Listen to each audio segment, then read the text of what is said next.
Hey guys, how you doing? This is my third video since starting to document my mental health journey.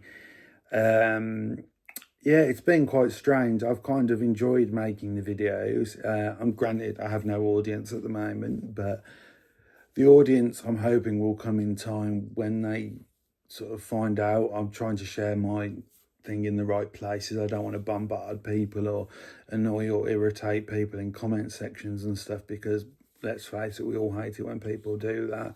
And I also want to create a nice community of people who have conditions that feel lonely and isolated and want, well, hopefully a friendly face, of someone that's going to listen, that's going to care, that they can even interact with. I mean, I'm open to having like discussions like through various cameras or publish things in groups and stuff, and just try and help each other, and support each other through hard times, and show that we are more than the conditions, and try and educate people on the conditions, because there's a lot of things out there that I don't fully understand about a lot of conditions that are quite nuanced, that are quite, I mean, I wouldn't even say rare anymore. They're quite common in society, and a lot of people are suffering with them.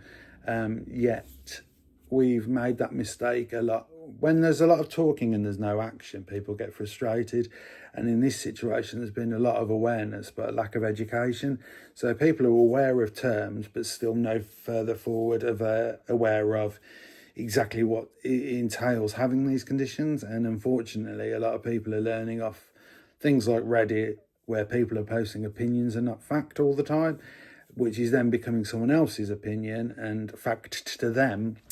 And that's creating like narratives where the truth is getting lost in layers of propaganda or layers of misinformation, sometimes maliciously, sometimes not, but either way, if we can create something, if I can create something that gives meaning or gives help to someone or educates people and makes them more understanding, or just makes any form of mental health, living with it, working with it, doing whatever, it just mean everything to me. More than flipping 100,000 subscribers or money or fame, anything like that. If I just got that nice feeling in my heart that even a few people enjoyed listening to me, felt like they were being heard and felt supported or less alone, or they've got someone that cares, that would mean more to me than you could ever understand. So yeah, this sounds a bit more of a blog than, I do keep trying to want to make videos that'll have like a section title and focus on that subject, but focus and not going off on tangents, as if you've watched my other two videos, aren't my speciality. But today I'd like to talk a little bit about social media, a little bit about the UK government's plans, and also about glaring problems that people may not be aware of in the health service. So I went on Reddit because I look at a lot of like mental health groups on there. I look at a lot of what people going through, try and offer a bit of sort of support and love on there. And also I look to learn about different things that I'm unaware of, or different avenues of potential growth, or things that people have done for like motivation, etc. And I came across articles about, in the UK, the Labour government are trying to, and I'll split it into the two sort of things. The one area we're saying trying to help and support people back into work who maybe couldn't work, and the other section is saying forcing mentally or physically unwell people back into work. I think the truth somewhere is in between it. I think of a lot of the disdain comes from the fact that a lot of areas of support are not very supportive anymore. And that's not through malice or through ill intent. It's normally just through being overstretched, underfunded and exhausted, really. But even with valid reasons, you don't get the feeling of being supported by many systems nowadays. So there is obviously a lack of faith, and especially in governments, people are very opinionated, have their preferred candidates, preferred parties, and the current Prime Minister. I'm not going to offer opinions on politics, but he seems quite a robust, opinionated guy who may not be as empathetic to certain communities as he should be, whereas he's over encouraged or over eager to support different parts of the communities and different parts of the structure, which is his prerogative. It's his party. To me, that's a thing. But I just want to talk about this specific incident about what they want to do in terms of getting people back to work. On the basis of it, the idea makes sense, because finding out the fraudsters, the people that are manipulating the system, that are taking money that they're not entitled to, that are in a way spitting in the face of everyone that has genuine issues, they need to be weeded out of the service, stop them getting money, and either, depending on what the situation is, deal with it as if it's a migration issue, if it's a fraudulent issue, if it's money being sent out of the country, if it's just money for people that are being lazy. That all needs to be addressed, sorted, and done in a way that it sort of stops the economy suffering as badly. When it comes to the other things, this is where I think issues get a bit messy and a little bit awkward. So areas of hospitals and various other practices and forms of medicine, they don't communicate with separate areas, even if they're quite local to each other, if there's like a cut-off in like county lines kind of thing. So if you're in one county and you go to a hospital that is 3 miles away, but technically over the border into a different county, in my area and other areas I've lived, they won't inform each other of the visits. So I was encouraged to go to a hospital to get prepared for my back operation by having another MRI, a more recent one, and a couple of sort of tests for like blood tests and kidney function and various things. And in my head, you think of a medical record, you think of this sort of almost like file cabinet full of everything you've ever done, every interaction you've had from wherever it is. And it's weirdly isn't the case. I had to go to my GP to sort something out the next day because I was then being referred to hospital for pre-ops and various things. And when you're asking them for something quite quickly, they obviously need a justification or proof for doing it. They have nothing in their folders, zero. They can't see I've been to hospital, they can't see my test results. They've just got my words on it, which, I mean, understandably, because of people fortunately doing it, probably isn't enough. And then it's always on you to chase things up for them, which I find unfair. I know they've got limited resources and whatever, but when you're going through something, doing sort of admin work and clerical work for them because they've got a weird broken system is quite infuriating. And this is where I'll get onto from this point. I have mental health in the same county. I'm guessing it's probably about 8 miles away at a hospital. A building next to a hospital. It's linked into all of the hospital around the local area. And when I had that understanding, I was like, okay, well, they're linked by area, so they'll talk to each other, so that's great. And I've been in therapy now, or in the system this time anyway, for probably about 2 years. I see I don't know what you call him, sort of like a support guy every sort of couple of weeks, and then I have my therapy on the alternating weeks, and I also have appointments for various other things intermittently in between. And I was going on this at the time for probably about 13 months when I needed to contact my GP and do something involving my mental health through them. So I contacted them and I said to them, okay, I've been doing this therapy at this place, I've been doing this here, and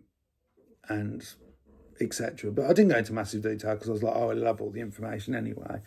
And he then came back to me and said that the computers don't talk to each other, nothing gets automatically updated. They have nothing, no information involving any of the hundreds of appointments I've been to in the past 13, 14 months. And they've got no information on that. So my medical file, as is, would read that I am not getting any treatment. It would read that I am not under the supervision of anyone. And it would read that I don't even know if it would read like my updated conditions and diagnoses. And that's really concerning, because that's information that people are probably going to make decisions on this subject. And that's really dangerous, because if they're not speaking to each other and then people are just going on a medical file basis, they're going to miss out on so much stuff, and they're going to potentially put people's lives at risk, because people, don't get me wrong, do manipulate the system, but I'm talking about the genuine people here, and a lot of them are on the edge of doing something very, very sad, whether it is self-harm, whether it is suicide, anything like that. They are not great at looking after themselves. They are not great at fighting for themselves. So at the very least, they should have a medical file at least full to the brim of everything that they have, that they are doing, their medication, whoever they're seeing. That should all be attainable without excuse. That should all be there for someone who has to make a decision to look at, and it isn't. And it is wrong, and it is massively inexcusable that they can keep just writing it off as we have different systems. Because you're going to then, the government are going to employ people that aren't medically trained or were used to be medically trained to make these decisions on people, on their validity for being on benefits or on their capability of doing that. And if all they have to go on is a completely not updated medical file that has nothing, you ain't going to create a lot of extra work for yourself. B, come in with the wrong information and go after people that you could be completely incorrect about. And C, potentially cause untold damage to this person. And that's worrying, and that's stressful. And I foresee it happening because the amount of stress and problems it's caused me trying to get stuff sorted. So to the point whereas now, every so often, I just have to get my therapist, I have to ask personally to get her to write a letter to my sort of doctor's surgery, just to update them that I've been attending all these appointments, I've been doing this, I've been doing that. Just because I feel that I deserve to have a medical file that's up to date, that's got every bit of information aware of. I mean, I'm doing that whilst also I'm getting treatment, I'm having spinal injections, I'm about to have a spinal operation. So much of that won't be on there either, and it's mind-numbingly frustrating. If you have a car accident and people are like, move him, don't move him, they've got no basis of making an opinion if they look at a medical file. Medical files are next to redundant, really, now, because they're not getting updated, and the excuses are poor now because computer software is getting really advanced and doing remarkable things. Yet, if you're going to hospital 3 miles away, but it cuts off because it's in a different county, and you're mentally unwell, you're isolated, you're alone, you don't have someone to care for you, don't have someone to help you with this sort of stuff, you'd correctly, in my head, think that everything you've done, every effort that you've made to go to these places will be on your medical file, and it isn't. And now, with everything getting more strict a little bit, and rightly so, trying to counteract the fraudulent people, there are things that are going to be put in place that are going to maybe ask you to explain or elaborate on or go through your conditions, or at the very least, if you're someone that's incapable of doing it very coherently, and that is completely fine as well. They're going to look at your medical file, which is the logical step. And I think even people with no conditions would think it's mind-numbingly illogical that these medical files aren't updated. These medical files are missing major plot holes. I mean, if you think police in cases look at medical files, other people look at medical files, they're not going to reach out to every county. They're not going to reach out to every part of it because they're not going to know. So how much damage is these medical files not being updated doing to just everything, really? There's so many different fields of things. If I'm seeing a pharmacist in one area and I'm being put on a medication, then I'm going back to my GP about a separate thing, being put on another medication. They're not going to be able to do or look in the book that says, can this medication go with that medication? And then putting my health at risk. It's that serious that if they're going to implement things, they've got to work on getting systems correct first, just so they've got a better point of view at doing it. Because if you've got someone with a full medical file of everything they're doing, they can be further down the queue. If you go after the people with, say, no updates, no efforts made to interact with GPs, interact with doctors, interact with appointments, get medication, etc., go after those first. You're more likely to catch people that are either using the service for personal benefits or fraudulently.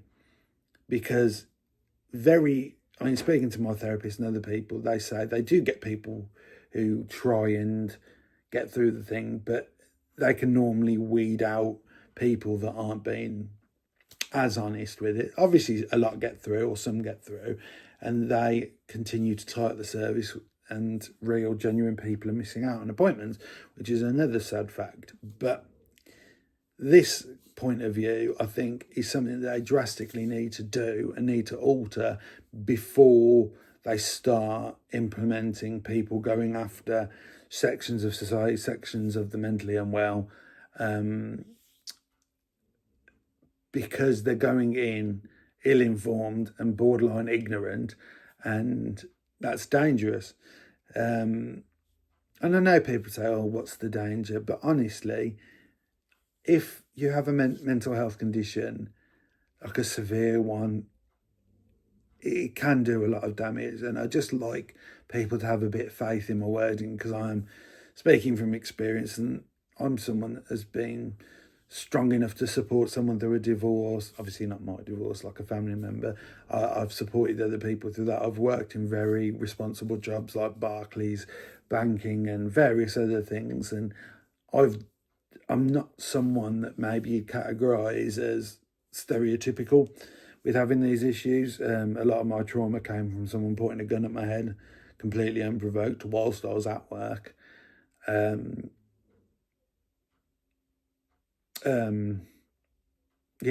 So having opinions based on people is everyone's right to do, but in this situation, they need to get information correct. And I'm imploring whoever listens to this, or if you ever do listen to this, is if you do have mental health conditions, and if you are going to therapies, and maybe they're a bit further away, maybe they're at different counties, maybe they're over the phone, or maybe they're paid for private, and it's like, say, your parents are paying for it, or your benefits are contributing to having a private therapist, get everything in writing and get it into your GP, get it into your medical file, just so you've got a bit of protection and a bit of data as evidence that you're still doing the right things. Just going to work and doing all that isn't the only right things out there. If you're trying to get therapy, if you're in therapy, if you're trying to make changes, if you're trying to do anything to your lifestyle, or using any area of the service for support, those are all positive right steps, but they need to be documented. They need to be in your medical file, and they need to be updated as regularly, really, as you're going, which is difficult.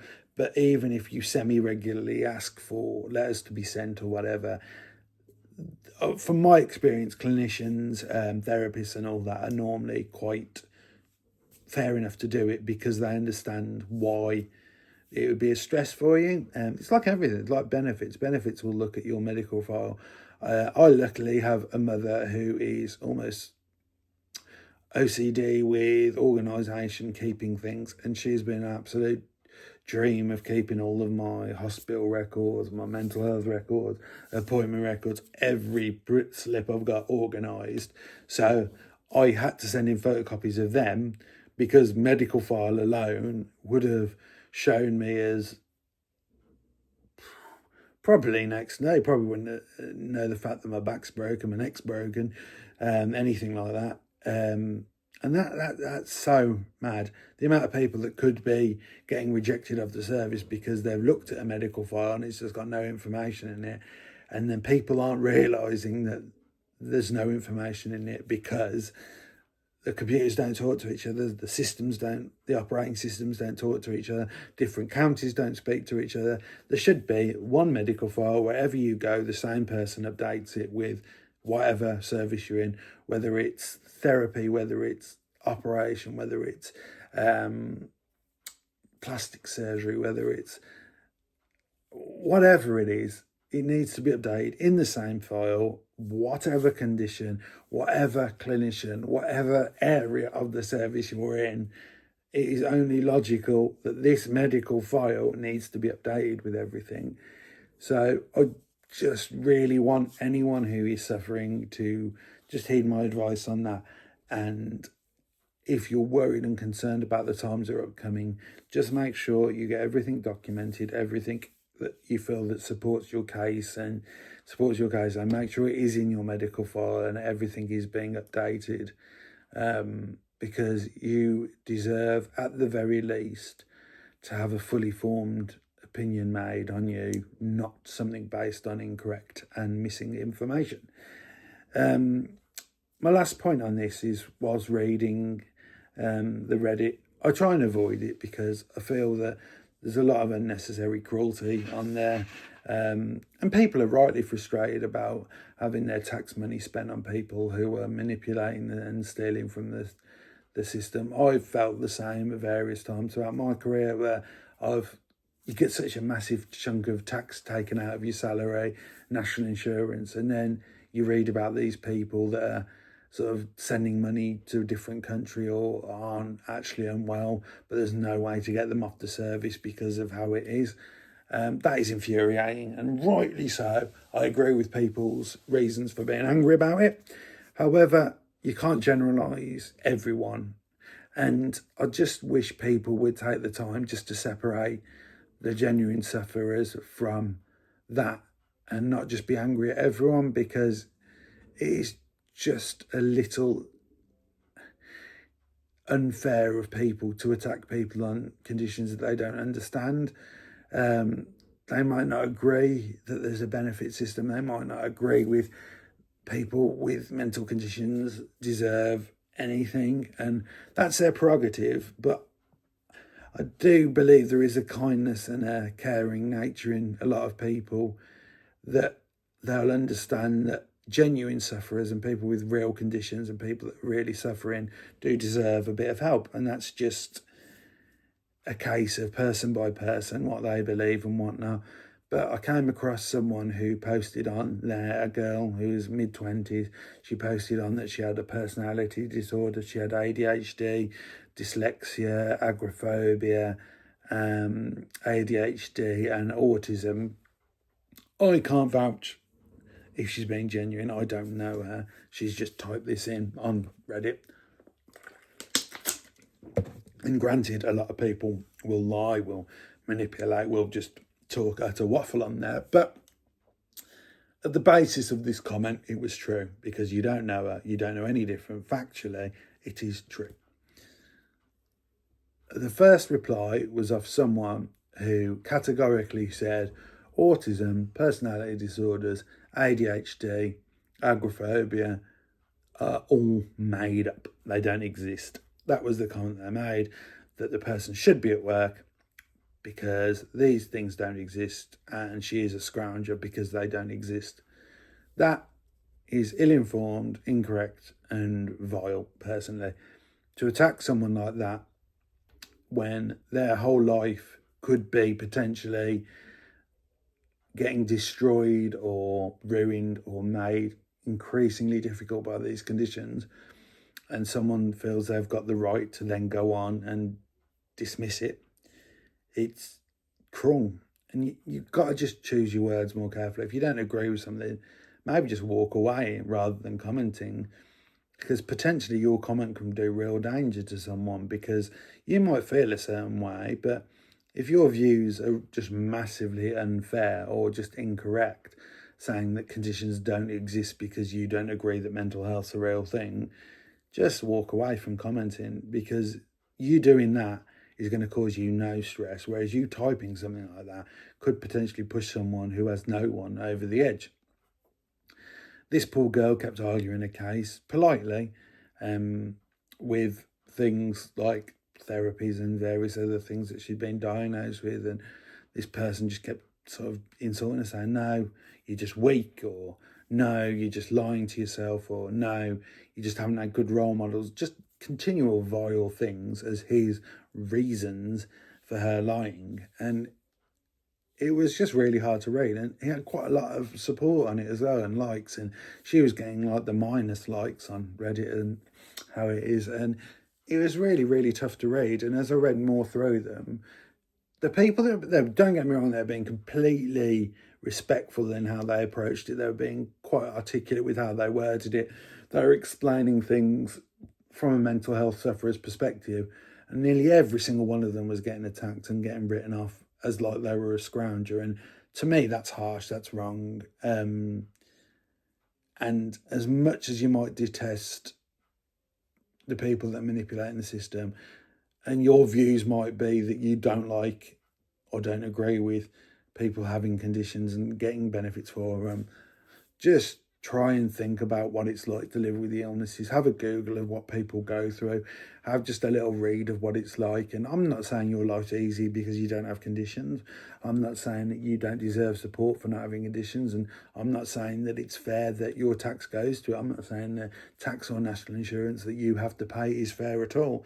I feel that you're working as hard as you can. I'm not commenting on where your money goes or anything like that. I'm not commenting on your life or your lifestyle or any decisions you make.